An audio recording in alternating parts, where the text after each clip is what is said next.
Olá, pessoal do sexto ano, aqui é a professora Bárbara e vamos para mais uma semana com o nosso conteúdo. Nessa semana nós vamos falar sobre frações equivalentes. Dois jogadores de basquete disputam uma competição de lances livres. Até o momento, Luiz acertou 6 dos 8 lançamentos que fez. Já Alan converteu 9 dos 12 arremessos. Dessa forma, podemos dizer que Luiz converteu 6 oitavos e Alan converteu 9 dozeavos. O juiz da partida resolveu representar as duas frações por meio de um desenho para poder definir quem é o campeão. Vamos dar uma olhadinha. O que o juiz fez? Dividiu em 8 pedaços e pintou 6. Então, 6 oitavos. Para o outro, ele dividiu em 12 pedaços e pintou 9. Então, 9 dozeavos. Observem que a representação do 6 oitavos e do 9 dozeavos é o mesmo jeito. A única diferença é a quantidade de partes que foram repartidas e a parte que foi pintada. Mas na prática, a representação é do mesmo tamanho. Então, a gente pode dizer que a competição ficou empatada. Bom, gente, fração equivalente significa que elas valem a mesma coisa, apesar de estarem sendo representadas com números diferentes. Mas na prática, aquelas frações representam uma mesma parte pintada de um todo.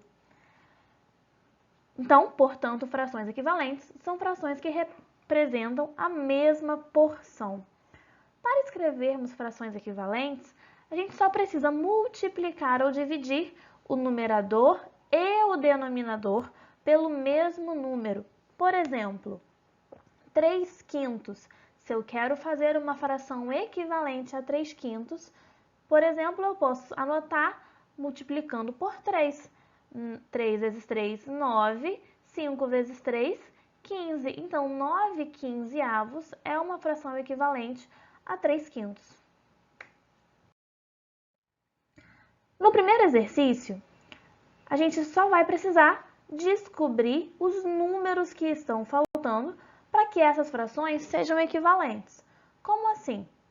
Se na primeira fração o denominador é 5 e na segunda o denominador é 20, por quanto foi aqui multiplicado para sair do 5 e virar 25? Se for, por exemplo, se fosse por 2, eu ia ter que multiplicar por 2 também. Qual foi o número que foi multiplicado do 5 para que ele virasse 25? Então, eu tenho que pensar que número vezes esse mesmo valor, que dá 15. Eu tenho que fazer isso em todas as letras. Numa maratona, Marcos e Paulo não se prepararam o suficiente. Marcos conseguiu completar 4 oitavos e Paulo 3 sextos do percurso total da maratona. Qual deles teve o melhor desempenho?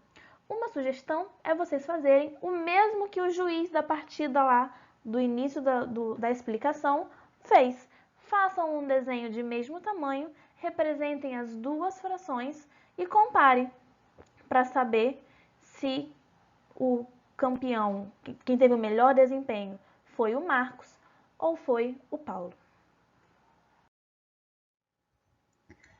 Nessa lista, vocês também vão ter que descobrir, seguindo o exemplo, o número que está faltando, que eu coloquei aqui como X.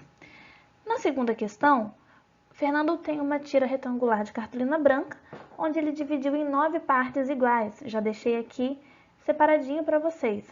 Ele pintou 5 dessas partes de amarelo e 2 de vermelho. Qual fração da tira ele pintou?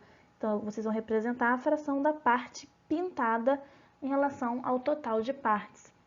Na terceira questão, vocês vão contar o total de partes e representar a fração em relação ao todo de cada uma das cores pintadas de cada retângulozinho desse.